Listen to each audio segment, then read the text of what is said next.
Değiller ki görüş tesadüf değil, değiller ki sevgi gizli bir meyil, değiller ki ürey özü seçer yar.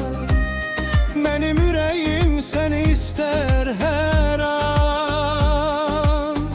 Yanımda kal benim ince sevgim, senle dolur bu kalbimin nəğmi. Sensiz hayat mənə olmaz rahat, sensiz dünya sanki qalar qaranlığa.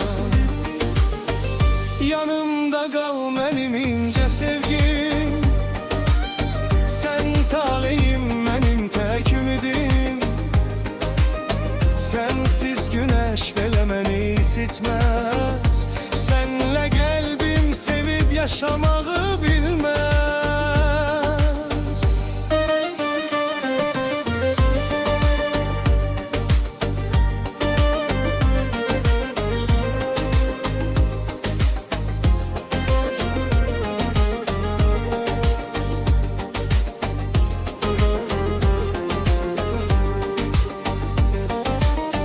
Değiller ki zaman her şeyi düzer,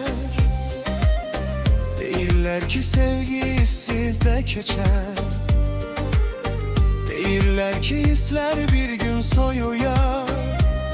Benim sevgim ise hiç azalmayayar. Yanımda kal benim ince sevgim, senle dolur bu kalbimin nəğmi. Sensiz hayat mənə olmaz rahat, sensiz dünya sanki qalar qaranlıq. Yanımda kal benim ince sevgim, sen taleyim benim tek ümidim.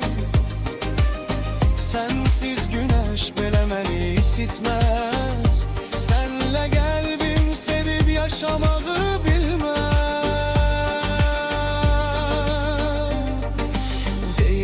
Ki sevgi bəzən yaradır dərd, mən xoşbəxtəm sənlə hər an hər dəm. Deyirlər ki arzular bəzən qırılar, sənlə bütün qorxular yox olar.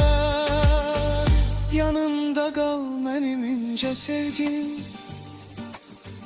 sənlə dolur bu qəlbimin nəğmi. Sensiz hayat mənə olmaz rahat, sensiz dünya sanki qalar qaranlıq. Yanımda kal benim ince sevgim, sen taleyim benim tek ümidim. Sensiz güneş belə məni isitmez, senle kalbim sevip yaşamak